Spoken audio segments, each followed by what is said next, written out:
Hello, everyone. Matthew Kavitas here, as always.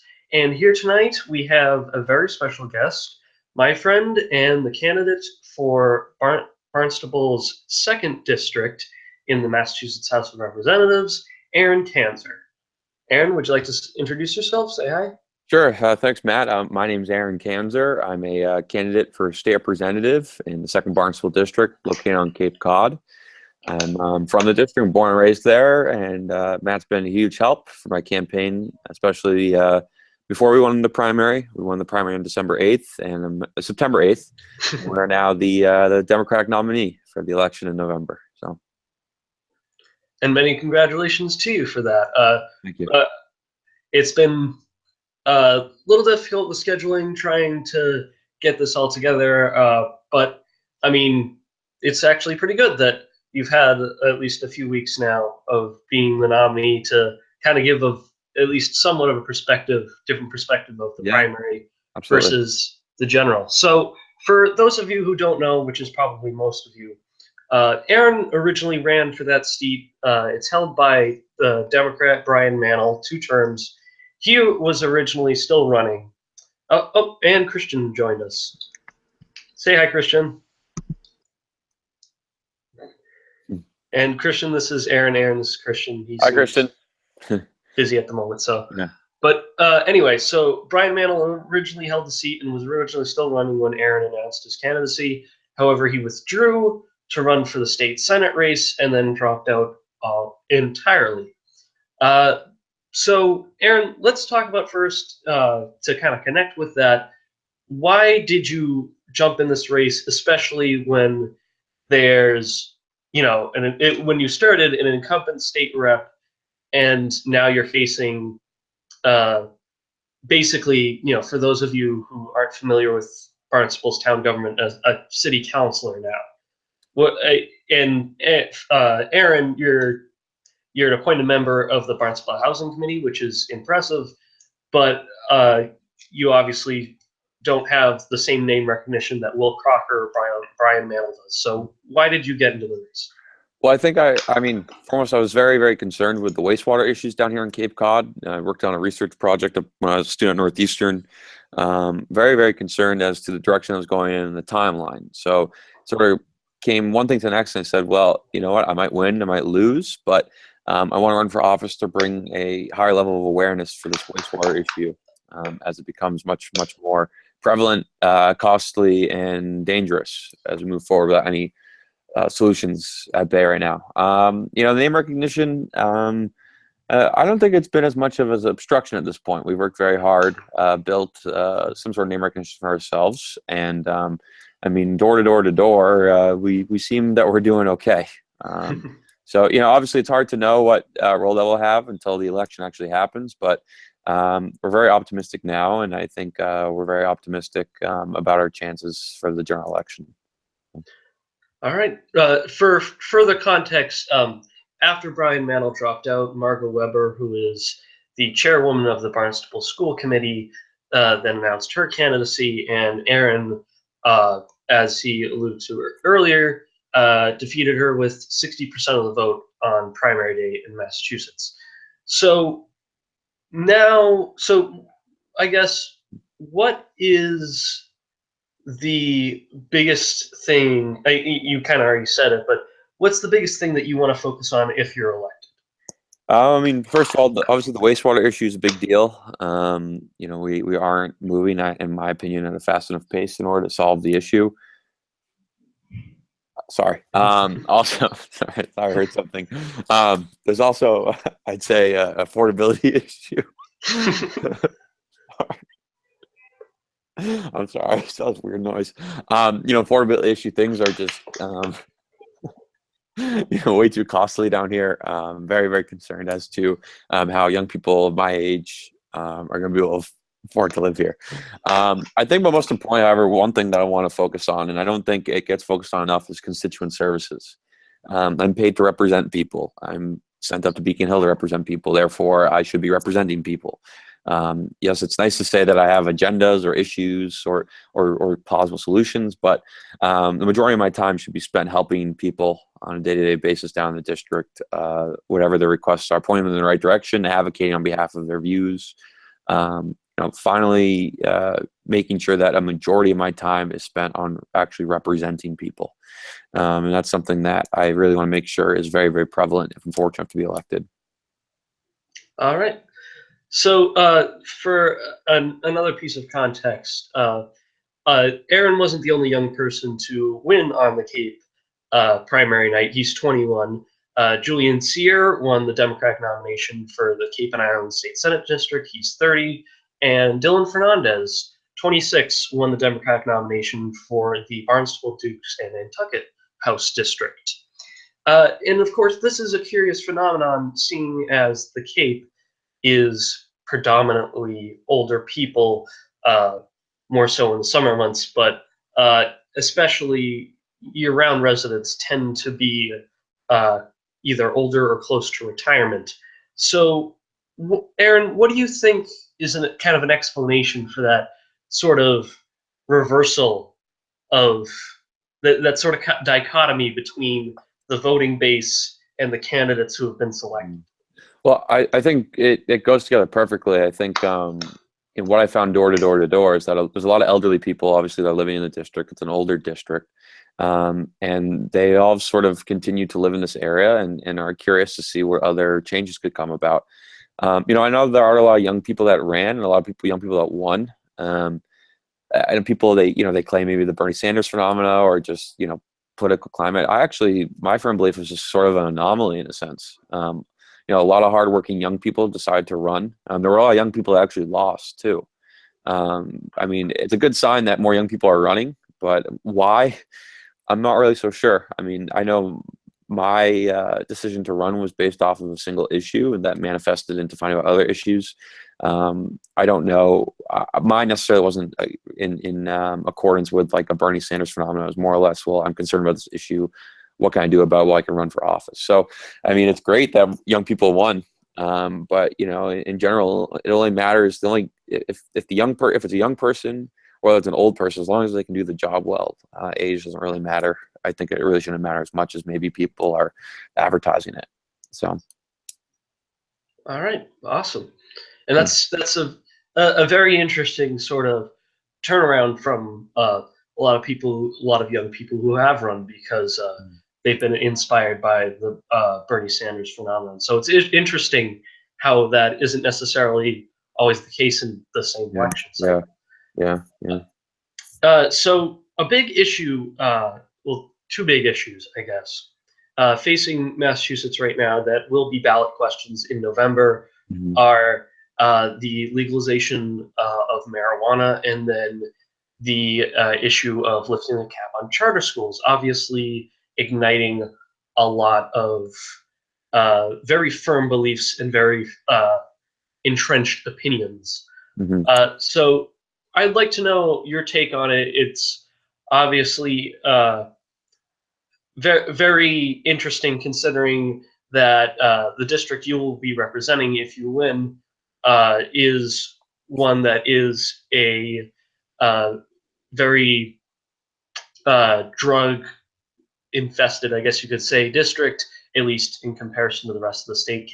The Cape has been hit hard by the opiate epidemic, as well as having Sturgis Charter Public School in it, which has had a lot of success, but a lot of people call it exception to charter schools. So real quick, your take on both those issues. So I think first to address the charter school issue, I think the biggest issue they have there, first of all, is the funding formula. The reason why it's such a big issue on the Cape is because the funding formula is based off of property tax assessments. There's giant mansions on the water down here in Cape Cod that are mostly occupied seasonally, whereas the year-round residents are mostly in, shotgun ranch, $300,000 houses in high-density neighborhoods. So the people in those high-density, shotgun ranch houses, those areas, are the people are actually going to the schools, whereas the seasonal people are just, they're seasonal visitors. So you have if you just look at the numbers based on the funding formula, it looks like down here in Cape Cod we should be fine. whereas it's simply not the case. So the funding formula, I guess, from being sort of talking about the second Barnstable district in particular, it's skewed. It's not as adequate as I think most people would like. The biggest issue I have with charter schools, let's say statewide, putting the funding formula aside, is that you have a lot of different charter schools and that are trying to be built. You have Horace Mann schools and Commonwealth charter schools. You have for-profit Commonwealth schools. You have nonprofit Commonwealth schools. There's a lot of different intricacies that get into play here based on what school is trying to be built. The ballot question number 2, it's fairly the language isn't as adequate as you'd hope. You want to make sure that if someone, let's say, you went to Sturgis, Matt, that school is nonprofit. It has the best intention to give a good education to kids. Its not intention is to make anyone money. So that's a big delineating factor when deciding whether or not this is a good idea to push forward with. So, I mean, I think rather than passing a ballot question, saying yes to a ballot question like this that increases the cap dramatically, my firm belief is that why don't we just go and work on this funding formula, go work at the regulatory structures for a for-profit versus nonprofit charter school, and make sure that if people want to go ahead with expanding charter schools, that we know from the get-go, okay, this is the interest of educating Matt, this is the interest of making money off of Matt. So my view on that is pretty much I think a lot more that can be done before we start tossing around. I mean, the amount of teacher salaries probably wasted by spending in terms of campaigning for a ballot question like this is awful. I'd say in terms of the question number 4 on the regulation of marijuana, the legalization of recreational marijuana, that language of that is also not as adequate as it should be. It puts a 3.75% excise tax, followed of a maximum that can be put upon the sale of recreational marijuana, with a 2% possibility of an additional 2% tax by each local community that has a dispensary. And in addition to that, you have the 6.25% sales tax. So you're only getting up to 12% there in terms of general taxes. Not all of them. A lot of it goes to a general fund, so you can't reappropriate it to money to help with prevention, educational services, treatment services, what have it may be, to combat any whether or not what people believe are the externalities of marijuana use. I mean, at least let's put the money towards, let's say, even opioid treatment, something related to drugs that can help people. So unfortunately, both of the ballot questions, the language in them is not really, I'm a firm believer. It's either let's do it right, let's not do it at all. So I'm not that happy about the way that both the ballot questions are structured, questions 2 and 4 for this upcoming election. All right. Well, Aaron, thank you very much for joining us. Thank you for Matt. your answers. Thanks. Anytime. You're welcome back anytime. All right. Nice to see you, Matt. Nice to see you too. Again, that was Aaron Kanzer. He's the Democratic nominee for the 2nd Barnstable District in the Massachusetts House of Representatives. All right, Christian, you can come out of the dark. Hey. All right, so quick apologies, guys. We were supposed to hammer out what we wanted, the stories that we wanted to do, because we had a lot, but unfortunately, because of restraints, we weren't able to, so we're going to kind of make this up on the fly. Which is what we always did, so really it's not a change from normal. Well, so Christian and I talked, real quick, Christian and I talked the other day about how we could make this more succinct and more concise show. So we're trying to break up the show into more or less 10-minute segments, 6 10-minute segments. Probably most likely, 3 stories from Christian, 3 stories from me, and then if we really feel passionately about other stories that we didn't get to cover, we would talk about them in our own individual videos that will be uploaded in the middle of the following week. So right now, all right, so we both have the doc open. We're both looking at the stories. Which ones do you think we should cover? Well, the Jimmy Carter one is like going to be poignant until like Trump just goes away. Well, there's a good way we can tie that into the whole Charlotte thing. So I think basically we can blend anything that's race related into this. any race-related stories. So, so let's start with that, and then we'll go on from there. I promise this will be more organized next time, guys. All right, so this was an interesting story that I saw from the Hill, but the story here is from CBS News. That's another thing, is that we're going to try to diversify our sources, so it's not all just McLean's and the Hill. I've never done a McLean story. I haven't done that in years, man. Foreign policy, get your sources right. It was the first. Something. It was what came to the top of my head. Anyway, so basically what happened is, so former President Jimmy Carter, who's 100 something. No, he's like 83. So he was known as kind of a peacenik president, very sort of gentle, and he's become known after his presidency as a very good advocate for human rights and whatnot. And so this was, let me see, this was about 10 days ago. Jimmy Carter was quoted with saying the U.S. is experiencing a, quote, resurgence of racism, and he's calling on Baptist faith leaders to foster change in their churches and communities. Of course, President Carter being a Baptist, that's what he did. And he said this at the summit hosted by the New Baptist Covenant. And so basically, he's kind of pointing out what a lot of people have been saying with the police shootings, that racism in America didn't die with the civil rights movement. It didn't die with George Wallace. It's still, unfortunately, very much alive, and it's kind of being put up into the forefront again. So, now, the only thing where I'd probably disagree with President Carter on is that I don't think it's a resurgence of racism. I think it's a resurgence of people feeling that it's okay to be openly prejudiced.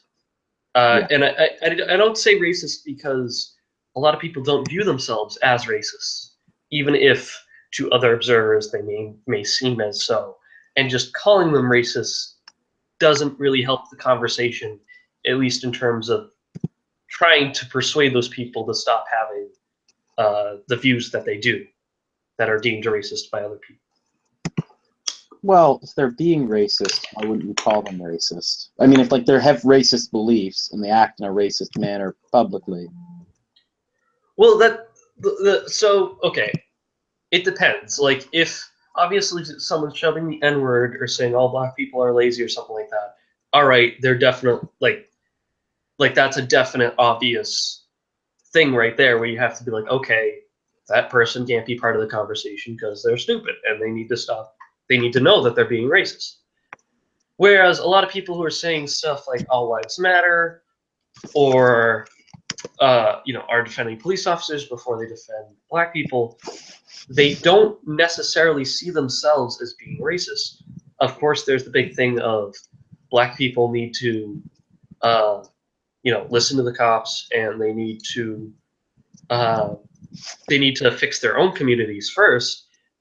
A lot of people don't see themselves as being racist when they say that. They see themselves as being of having a reasonable expectation.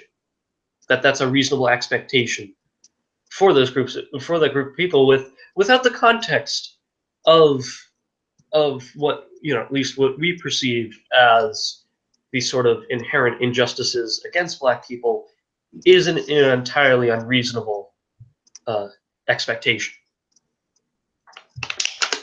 Okay. If you follow. If you follow. I'm trying my best to try to give people the benefit of the doubt. All right, fair enough. I'll let you do that. But yes, to get back to the point, I agree with what you said, is that insofar that the racism was always there. It's just we're having a return of it being socially acceptable to be racist. It's interesting because Sam Cedar, showing a clip, it was from a British news channel that was in Iowa, sorry, they were in Iowa. And they were talking to a former member of the Democratic Party who's now working on Trump's campaign. And they were asking, and she was like, look, the U.S. didn't have a problem with racism until Barack Obama was elected. And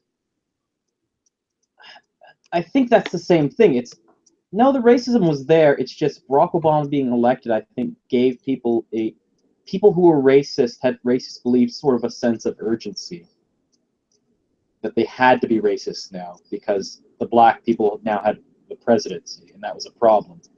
Or, it made them feel uncomfortable, even if they wouldn't articulate it as being a problem, it made them feel uncomfortable, and they felt sort of a need to express their uncomfort with it. And I think Trump has sort of, you could see that was bubbling up most of Obama's presidency. We could see that. But I think Trump has finally taken the cork off the bottle after it's been shaken. And I don't think it's helped that you've seen CNN allow effectively white supremacists to join their panel discussions. I'm not even sure that's why I say I'm not even sure it's entirely Trump who did it. It's the media has enabled that further, and it's just, I don't know what to do about it. Well, I do actually, just don't let white supremacists on your TV shows, I guess. Well, and that's exactly the point, is that the media has come to, so people got disgusted with what was happening during the civil rights era of the 60s because the media just presented it.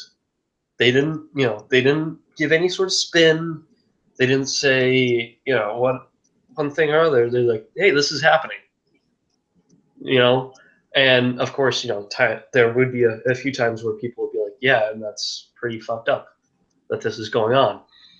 But now, what a lot of media outlets, TV outlets, like to do is, they saw that a lot more people watched the news when they covered stuff like that. So they capitalized sort of on that outrage porn, if you will, of just absurd things happening and grotesque things happening. And they said, hey, we get more ratings if we cover this. Therefore, we should cover it more. But at the same time, my question is, did that feed these sort of prejudiced beliefs, or did it just make it seem more acceptable to come out and talk about them? I don't think it fed the prejudiced beliefs. As I said, I think they were there. I think underlying in a lot of people, they felt, they had these bigoted views, as you put it. Mm-hmm. And then to see on CNN having like an honest discussion about whether or not those bigoted views are justified. Well, you've seen it on CNN now, so you think it's an actual question up in the air. It's not like, as you were saying, in the 60s, where it'd be like, someone just said, this is the case. Like someone just said, these are the facts of the matter, this is what's going on. Now they have to give you the other side and let them try and twist what's going on to justify their views. And I think to a lot of people, because you've seen that happen on a respectable news station, it now seems their bigoted views were validated. I think that's what's going on. And so the thing about that is, we kind of had this discussion. The professor who heads up my major, which is politics, philosophy, and economics here at my school, he and several other professors have been doing these foreign policy talks, which I keep uploading to my blog each week. And this past week, we talked about the rise of right-wing nationalism in Europe. And, it's kind of a similar thing here in the United States. And the one thing that was pointed out that I wasn't really aware of, that now makes me better understand and better connect these sort of separate rises of right wing nationalism is, in the United States and Europe, is for the past 40 years or however long, radical views have been excluded from the conversation. They've been excluded because they've been, it's said that's not acceptable.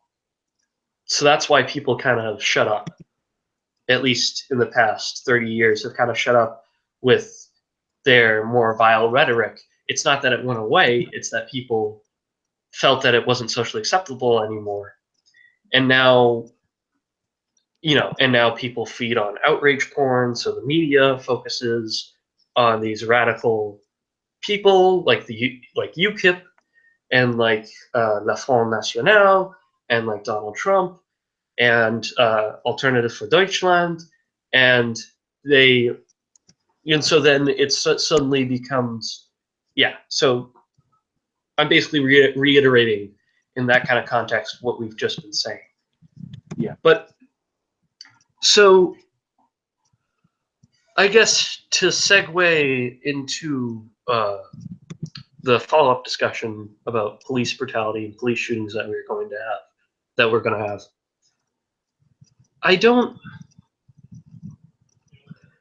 just don't understand where this is where I kind of lose people. Is I don't understand when it comes to these police shootings, these references to police brutality. Obviously, we had the thing in Hagerstown, Maryland. We had Charlotte, and then there's something else that I'm blanking on the name of the city right now. Happened. I don't understand. Oh, Tulsa, Oklahoma. How people look at that kind of stuff and they make excuses, and they say, "Yeah, that's acceptable that happened. They should have listened to the police." Why? I think it was the guy in Charlotte. Why was he shot for running a red light? Like, yeah, he was more or less disobeying police officers, and he ran a red light. Okay. That doesn't mean police can shoot him. That doesn't mean anybody can shoot him. That's not a good excuse to shoot someone. A good excuse to shoot someone is if they're about to shoot you, or they have already shot other people. So, I don't know. Maybe it's just that I'm too tired and I've had a weird day. Christian, do you have any ideas? Do I have any ideas? I think if I had ideas, we'd have answers. Yeah, I don't know. It's either like, well, you grew up in a neighborhood where you were just so used to the police being viewed as the good guys, and because it's your upper middle class white neighborhood, nothing ever happened, so you can't imagine why the police would shoot anyone. And you're not living in that sort of like heavily policed police state environment and you can't put yourself in those shoes. Maybe it's some weird form of cognitive dissonance. I don't know, but if I was to guess, though, I think it's just people struggle to put themselves in another person's position, either because they could, but they don't like what they find out if they did that, so it's easier to just not, or they just don't have the imagination to be able to pull it off. So they just literally just can't bring themselves. They just physically can't imagine what the other party is going through. So they just see their situation and say, well, it wouldn't happen, and I can't imagine it happening to me, so you must have done something wrong. See, and I guess I understand that, and because I grew up in that context. I grew up in the context of the police were always the good guys. And, whether it was back when I was a little kid or now, whenever I had a discussion with my dad about it, he'd say, always listen to what a police officer tells you. And say, yes, sir, of course, sir. Just so you get out all right. Because he understood that police weren't always good guys. He grew up in the city. He knew that there were a lot of bad cops. So, but I did grow up in that context of the police were always the good guys, and there was never really any problem. All of my interactions with police officers have been more or less amiable up until to today. I've never really had a negative interaction with a police officer before. That being said, when I see things like that, when I've seen things like these police shootings, starting with Mike Brown, and then once that roller coaster got started, I look at it and I go, why did he get shot? Or why did she get shot? That was totally unnecessary. Like, why? And then when the story continues and those officers aren't even indicted, which is hardly ever heard of, let alone tried, for their misconduct, I'm like, again, this is coming from someone who grew up in the context of police officers, the good guys. I know some police officers, and yet I can. It was almost no measure of mental gymnastics that I needed to do to understand that there was something wrong here.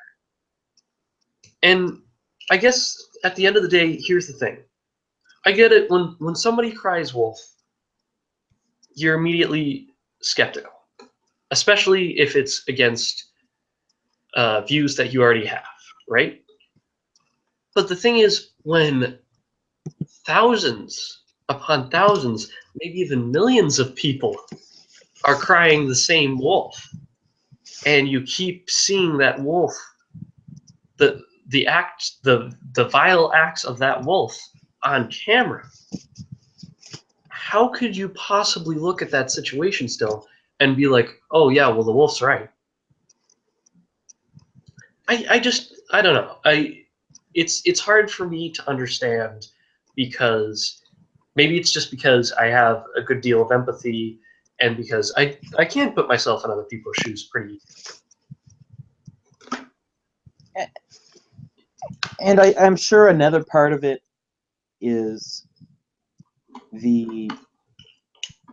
was I going to say? Lost it. I had I'm sure it was a brilliant thought. It was the best thought. The biggest thought. China has better thoughts. Now has better thoughts. You can read about it in his new book. Yeah. The Little Red Book. I guess what I was trying to get at was, I think it's, as much as you do see this on occasion happening to white people, I think there's it has to be at least stated that there must be a reason it happens disproportionately to black people. And I think I think part of it for some people, when they see that, they had their their prejudiced beliefs about black people. They see it happens to black people more, and they already had these prejudiced beliefs, so they're left with the conclusion, well, black people do crimes because they're dangerous. The police are good; they're stopping people from doing crimes. Hence, there must have been something they were doing wrong because the police are the good guys. So I think it's a combination of those two things. You have a lot of people who are prejudiced against black people and assume that they're always doing something wrong. So when they get into kerfuffles with police, they assume the black person did something disrespectful or wrong that justified the police's actions.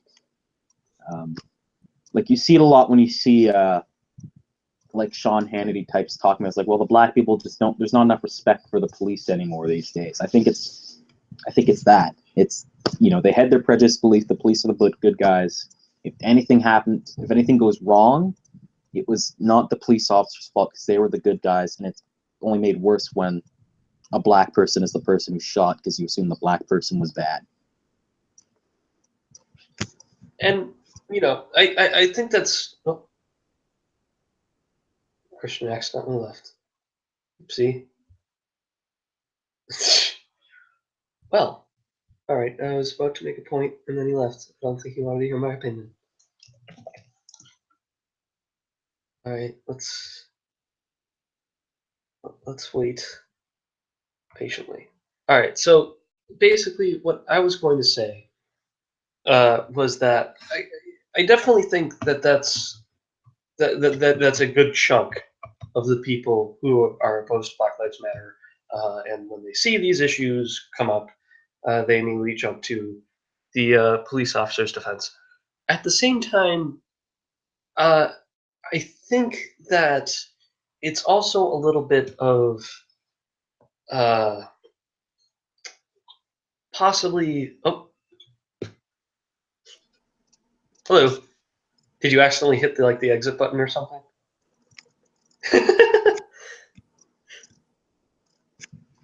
Were you finished with your point, or? Yeah, I was. I literally finished, and I was like going to switch tabs, and then like go back to like the news, the story document, and I was like, whoops, because this computer's. I've had faster computers than this one. All right. Well, forget my point. It was just redundant. All right. So, any final thoughts on this? It's interesting. I can't remember which was it a state Supreme Court that said this? That Oh yeah. So, real quick, to make this come all together, the Massachusetts Supreme Judicial Court, which is basically the Supreme Court of Massachusetts, represent, ruled that, and it was in the shooting of, I forget I think it was Jimmy something.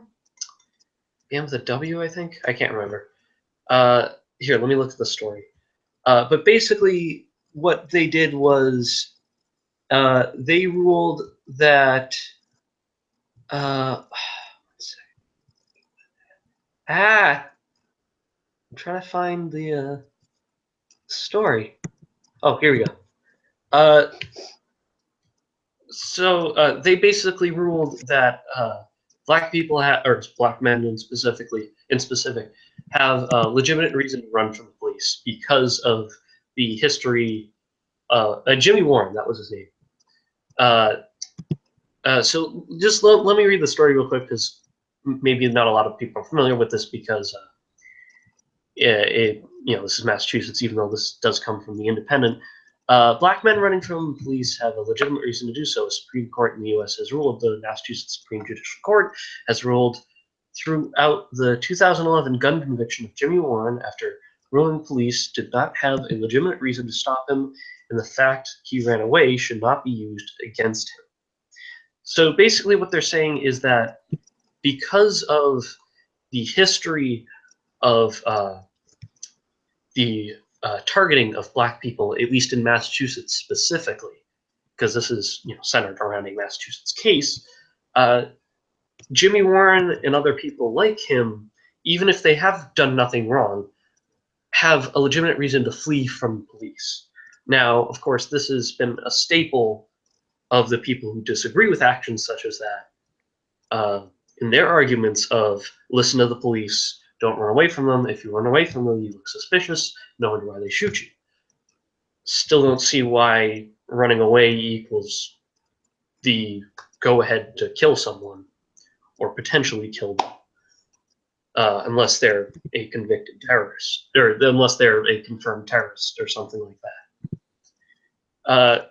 And this was, and the reason why this is so prominent is because a similar thing, I believe, happened in that set off the Charlotte thing, was where that gentleman whose name I'm blanking on was walking. I don't think he was even running away. I think he was walking away. He got shot. A similar case in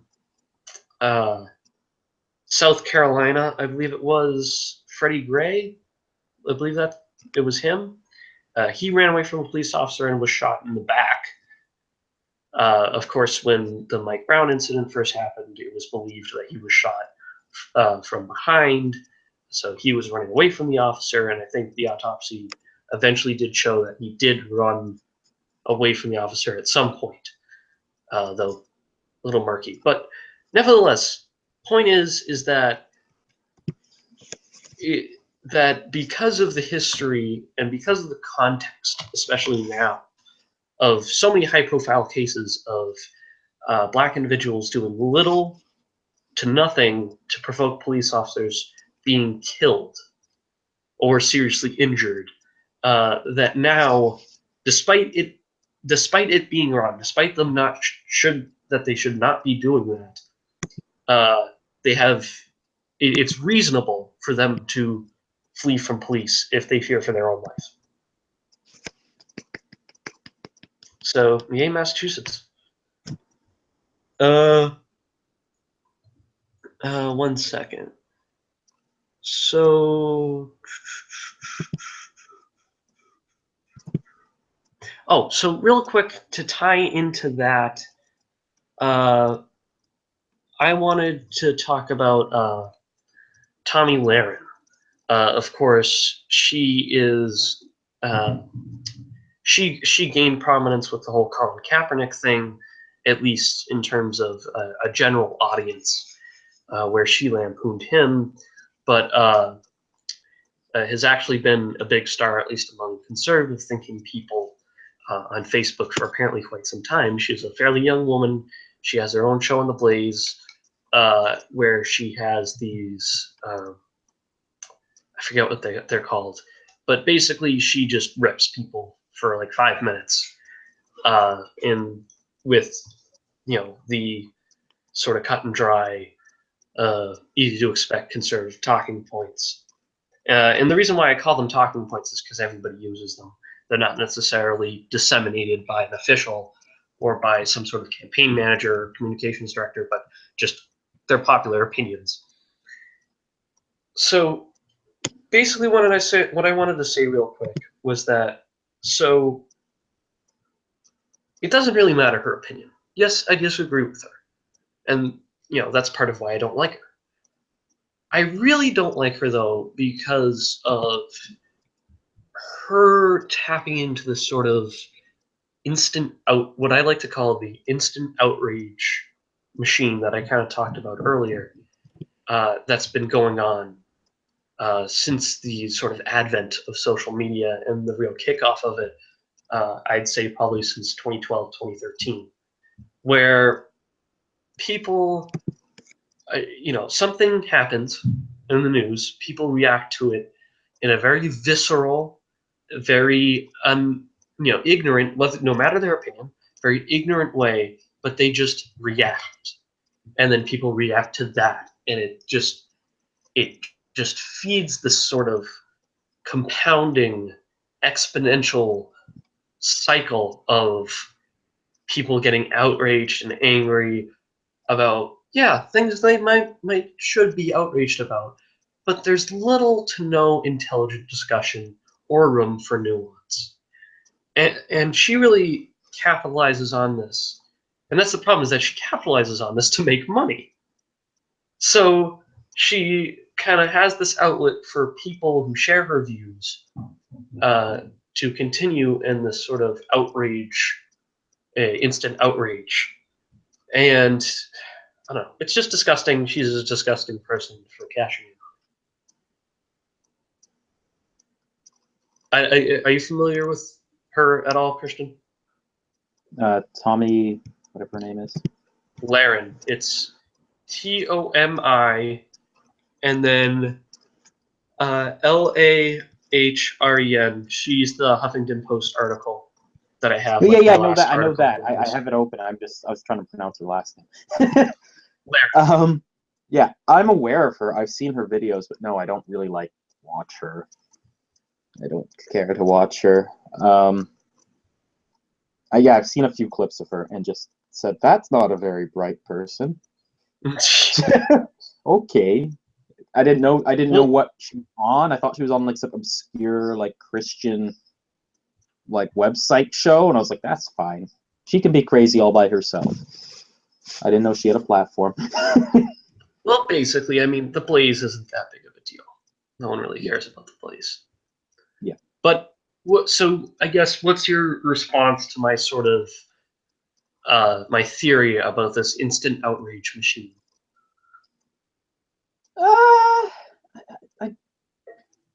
My problem with trying to propose things like that is I wasn't alive prior to the internet becoming so... Well, I wasn't aware of politics prior to the internet becoming so prolific. So it's difficult for me to know if this is any different than some of the crazier personalities on TV you hear up in the 80s and 90s who did similar deals. So that's kind of my problem. I really don't know if this is different than anything that's been going on before. That being said, I do think it is problematic on some level that we have people get so angry about things that they aren't fully understanding. Quite often they're angry how other people reacted to it, not necessarily the initial problem. It's funny because I see it a lot. You talk to people and they're like, I don't like politics, I'm not into politics, but then they're so angry about like SJWs on the internet, and you're like, okay. you open this with the premise that you don't know anything about what they're talking about, or you don't know anything about like political or social issues, but you're angry about SJW. Like, so I get that. That's certainly something, but the thing I have to come back to, it's something that Sam Cedar brings up a lot, is we have to separate real life from internet politics. Because I think it's interesting, because I remember when I was driving back from Boston, and I had my two friends with me in the car I was driving with, and they, from about, I would say, Vermont to Montreal, so about a 4-hour stretch, they were arguing because one of them was an alt-right guy and the other one's a conservative, a Canadian conservative. And they were arguing because the Canadian conservative was trying to explain to the alt-right guy, look, you guys feel very big on the internet, but in real life, no one knows who you are or cares what you're saying. And I think she's someone like that. She might have, a few 10,000 people on the internet who listen to her every day. That's not a lot of people in the United States. She does not. So that's sort of my thing, is I don't know. I think that thing is that what you're talking about is there, and it could potentially be a problem going forward. Especially as millennials start becoming a larger and larger portion of the voting population. But I don't know how relevant it is in actual policy, other than being a distraction.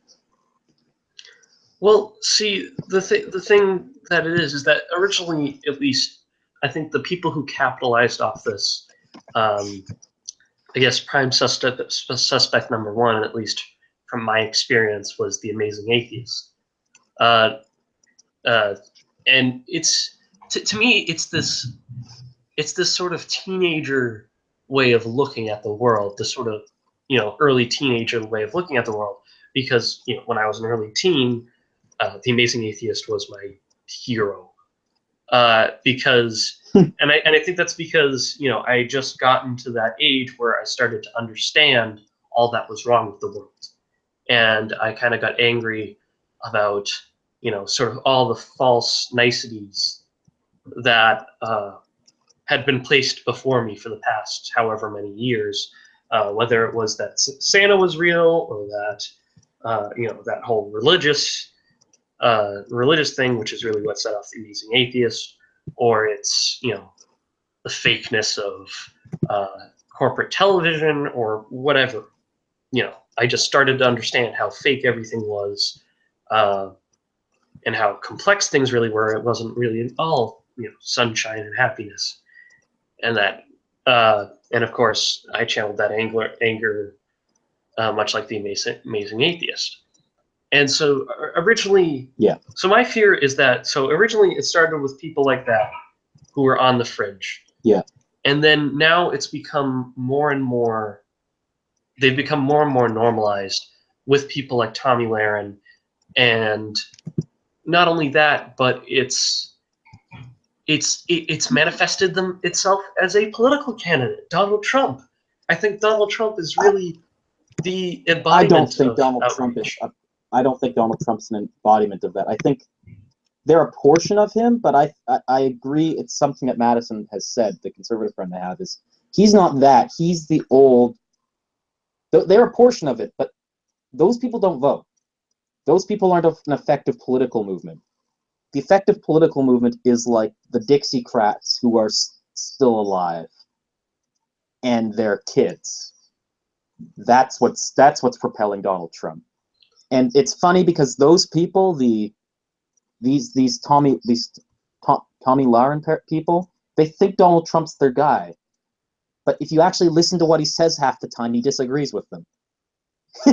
He just happens to say some of the racist things they like. So I kind of agree with her on that he appeals to them, but he's not a product of them, if you know what I mean. I suppose. I don't know.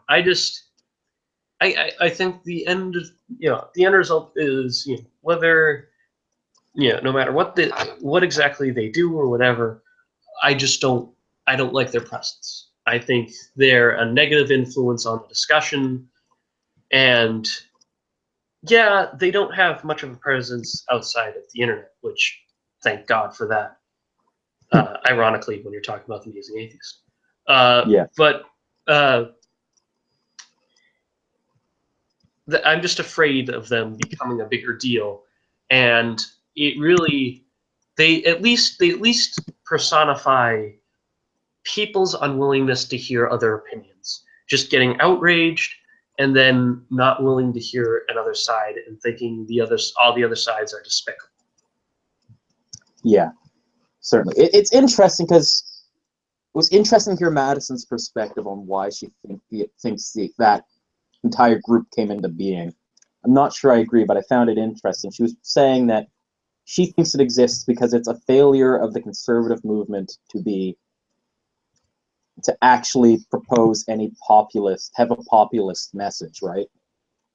Mm-hmm. It's so old, stale, and doesn't have anything productive to bring to the conversation for average people, that there's an entire group of people who would have been conservative traditionally who created this as an alternative for themselves. And then she said that's part of the reason why they could never be an effective political movement, because they are a rejection of an organized political movement. Which I found, anyways, interesting view I have it. That's what's the way to put that? That's the light at the end of the tunnel, I suppose, that they could never actually be dangerous, if you want to think of it that way. They can be, as you said, they can sour the conversation, but they can never control it. I hope you're right. I don't know. Maybe it's because I live on the internet too much. Maybe. All right. Well, before it gets too late, and I guess we can run a few minutes late, let's get to some Christian stories. Oh, hi. So, thank you for remembering. Which one would you like to do for your first story? So I wanted to bring this up because I've seen it brought up a lot on like the Canadian end of Facebook. Even so far as getting to my IndyCar posts, it's getting pretty ridiculous, man. Anyway, there's a small town, I've actually been there, called Burlington, Ontario. And they recently found out, it was late last year, they plans to buy the spring water around the town. And they were like, that's a problem if we want the town to grow. So they basically spent all summer doing donations, collecting money together, and they just put basically the entire year's budget down on the bid to try and buy the spring water so that Nestle didn't own it. And Nestle just upped their own bid on the land, and the town couldn't respond legally, so Nestle bought the spring water around the town. Yay! Yay! So yes, Nestle Waters Canada has been doing that a lot throughout Ontario, trying to buy up as much water as they can. So they're saying they're trying to secure the future of their corporate growth by doing so, probably because they've pretty much bled California dry. So this is something I for a while, but I did do a video on it a few years back. I don't understand why water isn't considered a human right at this point. That's such a problem to me, that's something that's been brought up at the UN and like Western countries. No, water, human right. You know why? To survive. You know why, Christian? Why? Freedom. Freedom. Freedom. Unfortunate thing about freedom, when you are dying of thirst, you can't really act upon that freedom. Hey, I have the freedom to die, so I have the freedom to fuck over the generations that come after me, so. Yeah. It's quite, and I find it quite worrying.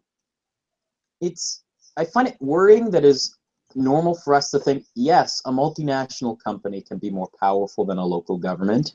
It can just buy the resources around a town. That's okay. That's how things are. It's like, that's normal, but I actually am not, now that I'm like sitting here and thinking about it, it's like, why are we comfortable with that thought? That's a really, like, it's not as bad, but it just reminds me of the North Dakota, the natives there that were protesting recently. Like, fortunately, Nestle didn't do what the oil company did there, but nonetheless, that's quite a worrying trend, especially when you have the TPP as well that would allow corporations to sue governments that pass laws they don't like. Like, at the end of the day, I think we have to stop and think about when does this become damaging to our democracy?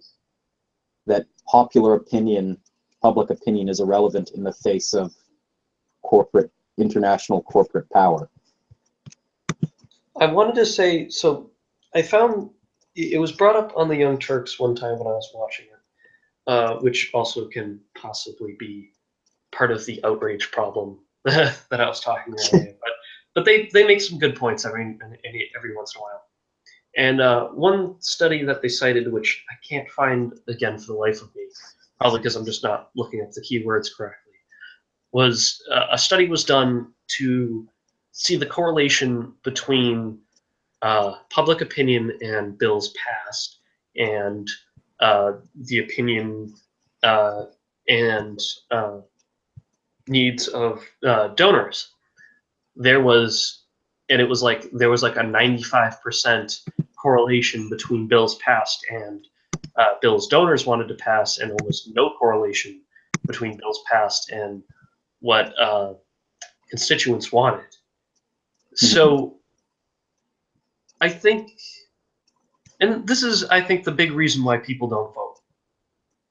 You know, as much as I'd like people to vote, I really don't blame them for not wanting to, because it doesn't, election after election, year after year, it doesn't seem like anything is changing. It doesn't seem like anything is getting better. And so these kind of with the thing like with Nestle and with California, it's not like a lot of the issues like race, like we were talking about earlier, where the country's just too divided.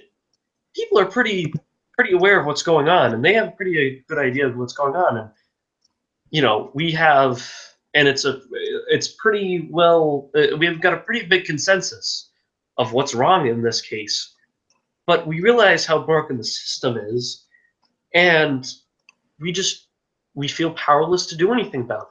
So while we recognize that there's something wrong, nothing happens because the people who run the show are the powerful, and the people that this is benefiting are the powerful. So it's kind of hard to do something about it if we aren't in a position of power. Yeah. It's I think the thing is, the more this happens, there's got to be a point at which this becomes unsustainable, because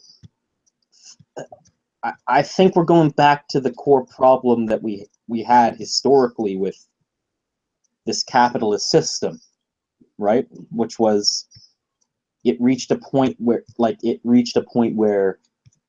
in the late 1800s, where people's quality of life was just so low that it was just not functioning as a democratic society anymore. And that had dangerous ramifications, and we are fortunate that you had Roosevelt and those sort of people from that period come around to stop that from becoming what it could have been. And I think we're slowly undoing the work we did in the progressive era. But that will lead back to where we were. Like, hopefully it'll bring about, you'll see a rise of more Bernie Sanders style politicians. You already see Elizabeth Warren. Those kind of characters. Like, it's something we have to remember, I guess, that the presidency isn't everything. It's the congressional races and the Senate races that also matter quite a lot, because Elizabeth Warren, the Consumer Protection Bureau, that's not the president who made that. But I think things will get worse before they get better, I guess, is a good way to cap off what I'm saying. I guess so. And, I guess that kind of calms my worries, because you really saw all of this coming to a head in this election, because people finally got the real choices in Bernie Sanders and in Donald Trump. Not saying that they're the same. I think Donald Trump is a deplorable person. I'd never vote for him. I hope he never becomes president. But nevertheless, he very much signifies, at least to the voters on the Republican side, their version of Bernie Sanders. While he may not necessarily be that, to them, he is. And we'll keep going. I was just going to quickly say, we saw this with Barack Obama, again against Hillary Clinton back in 2008, that he was able to upset her, and he was able to win against all odds. And I had a lot of hope that Bernie Sanders would be able to do that. Now, among a lot of other a number of factors, he wasn't able to do that. And I guess that is part of this gets worse before it gets better. Because it's not like people in the country didn't like Bernie Sanders. Plenty of people liked Bernie Sanders. It's just that, due to several different circumstances of his own making, and also outside of his control and his campaign's control, he didn't win. And it's likely that Donald Trump won't win. And we're going to kind of get stuck with the same old, but hopefully it comes to a head again, maybe in 4 years, maybe in 8 years, and we finally get, the sort of revolution that we need. Yeah. But I guess my last, something? it's not my last fear though, with the whole it'll get worse before it gets better, is I think Hillary Clinton's going to win this election. It's probably what's going to happen. But I'm quite worried that the Democrats have missed the train. They've ignored the tide of history on this one. And I'm quite worried that the effect of that will be a Republican who is significantly worse is going to be elected next time. And maybe it's a good thing in a way, because it will it will bring us to that darkest part of the tunnel, darkest part of the cave more quickly, but I don't want to have to go there. But I don't know if I have a choice but to go there. That definitely is the problem with Hillary Clinton, and that's part of the reason why I don't plan on voting for her. Again, I live in Massachusetts. It doesn't really matter if I vote for her or if I vote for Elmo. It doesn't. It doesn't really matter. Unfortunately, at least the way the U.S. electoral system works, and that's not necessarily condemnation of her. The two realistic choices, because none of the third parties are really gaining much traction, and it's getting kind of late for them too, are Donald Trump and Hillary Clinton, and I'd much prefer Hillary Clinton win than Donald Trump. The thing is that you're definitely right on that. That if Donald Trump doesn't win, the Democrats are going to think, oh, we could get away with this again. We got away with this time, and we can get away with it again. We don't need Bernie Sanders. Everybody was saying, oh, Bernie's the better candidate. No, it's fine. We won. It's fine. We showed that lukewarm change is what wins. And you're exactly right, Christian. They're gonna miss the boat on that. They're gonna miss, understanding. And that's why, in some sort of backwards, weird way, I kind of hope Donald Trump wins, just so it's a wake up call to the Democrats that they can't do that, that they can't pull that bullshit anymore. Yeah. At the same time, of course, the ramifications of that are also disastrous. Could be disastrous. So there's a problem with that at the same time. So, it's really hard. I'm just really sad that not a more reasonable Republican I could live with had been chosen. It could have been like. Well, that's the thing is that if that happened, even that would still feed the problem. Even that would still make both parties think, even if it was a razor thin election, that both of them would think, oh yeah, we can get away with this again next time. It's fine. That's true. Yeah.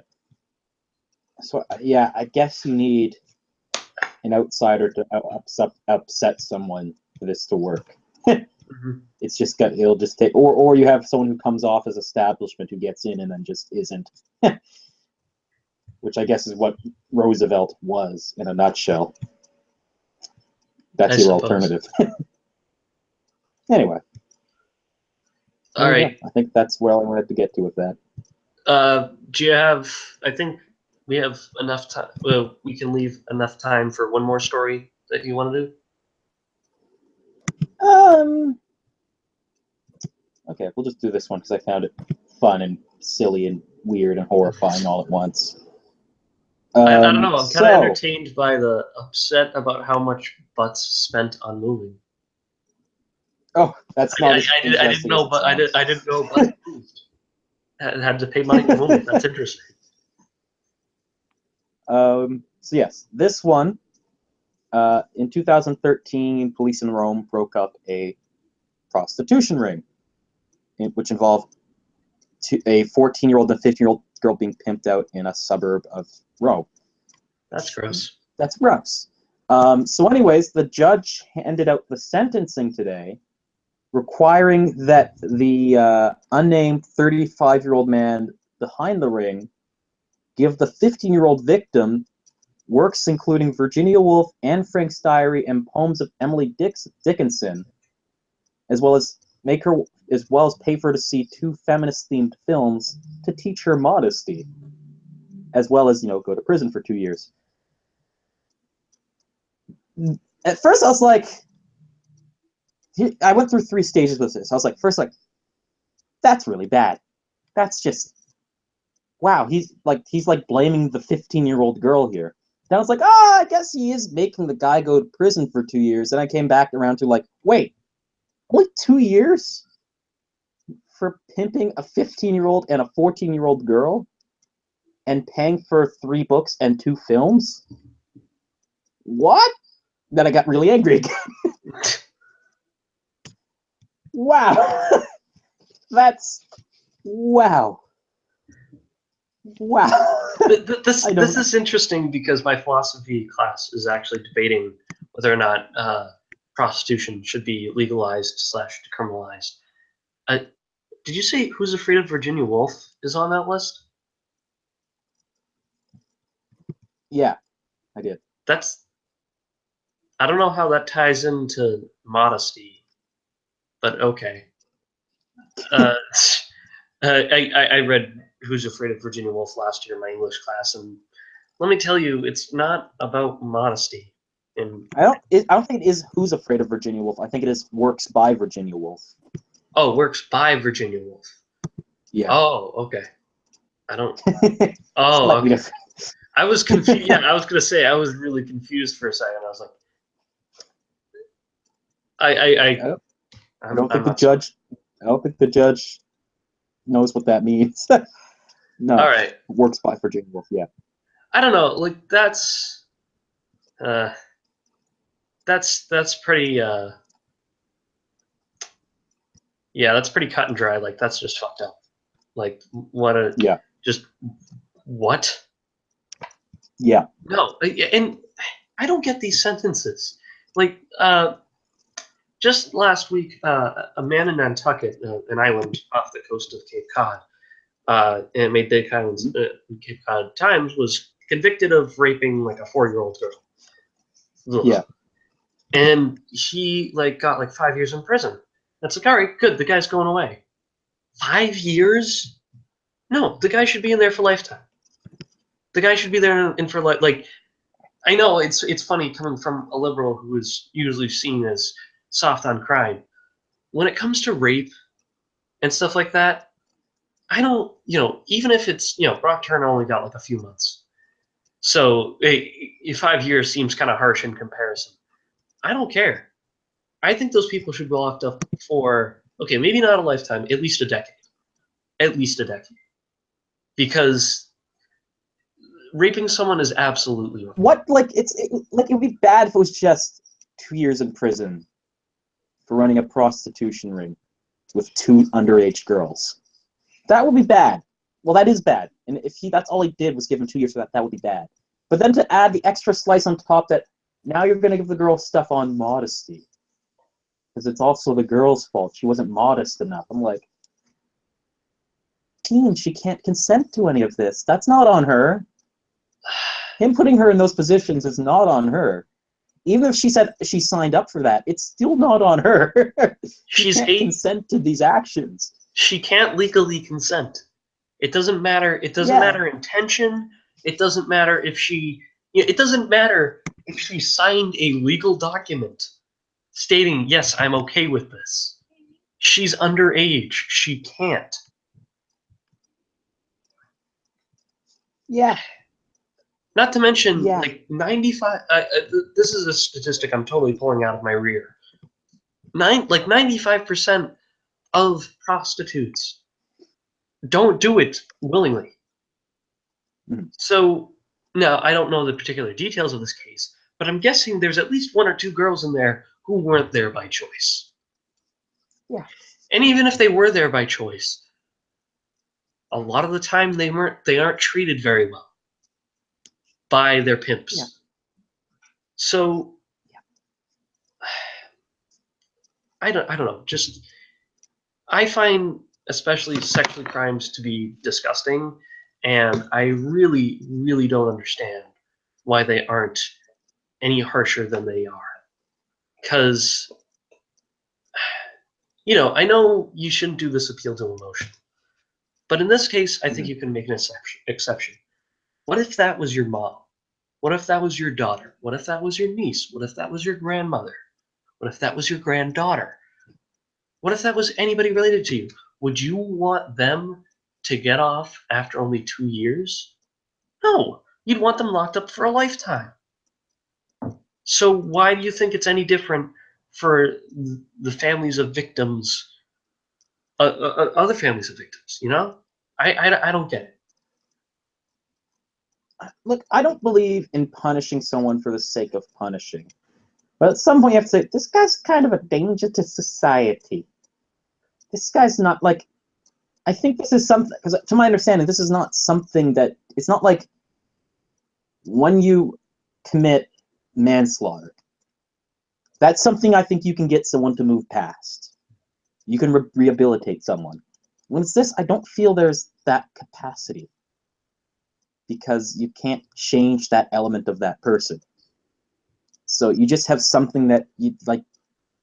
I don't know what the answer is, but 2 years in prison and then making him buy modesty books for the girl wasn't the correct one. Well, that's just that's the thing, is that's why we have different levels of crimes. That's why we have different classifications for crime, misdemeanors, felonies, etc. And we at least try to take each crime at a case-by-case basis. So why, sexual violence, sexual crimes, and violence in general are supposed to be the most prosecuted of all crimes, both by common law and just by moral, ethical reasoning that almost anybody can subscribe to. So why these people are getting off with such small sentences, I don't understand. And of course, there's the famous, in the United States, the reverse of this, people getting 20 years for having a joint. It's really it doesn't No. make any sense. Because drug usage is an epidemic. And you cure nothing. people by Anyways. putting them in jail. Exactly. I thought I'd just leave this show on a positive note is all I'm saying. All right. Well, thank you much, everybody, for joining us this week. I forgot to do this in the introduction, but so basically we're trying this new format out. I kind of explained it earlier. Going to try to split up the show into 10-minute segments, one story for each segment. Obviously, we went a little over today, but that's because, extraordinary circumstances. We're going to try to read comments, get some callers as much as we can. So if you are interested in being a caller, please comment in the live comment feed, as well as we'll read your comments, try to read your comments throughout the show. Again, for the stories that we still want to do but don't get to through the show, each of us will make individual videos about and publish later on in the week. Tomorrow, Christian, I don't know if you want to do this. I'm planning on doing live debate coverage because tomorrow is the first presidential debate. Do you want to do that? See my school schedule because I might be back late actually, but we'll see. All right. Yeah, I think it starts at 7. So yeah, I might get off at 6, so I'll get back to you. All right. And speaking of that, if there are any Canadian debates ever, we should try to cover them. Well, we have a majority. So we'll have our next one in like 2019. Okay. Yes. I don't know why we didn't cover the 2015 one. If we did. I don't think we. Oh, we did. Jeffrey and I did all the Canadian stuff. Oh, right. I wasn't there. All right. Well, I'm sorry for not being there. Yeah. But we can do the Ontario ones when that comes up in a year. Yeah, Ontario or even Ottawa local ones. Yeah. All right. So we'll do that. I'm also working on a local talk show. If there's any local viewers from the Cape that are watching or Massachusetts, I'm trying to lay the groundwork for that, come up with a name, format, etc. Because I do have a lot of connections, as you guys have seen, although they tend to be, centered around Cape Cod. So hopefully I can make better use of that on a more specific channel for the Cape. So that'll be fun and interesting. All right, thank you everybody for joining us. Please join us for our live debate coverage tomorrow, as well as catch us next week. As always, have malice toward none.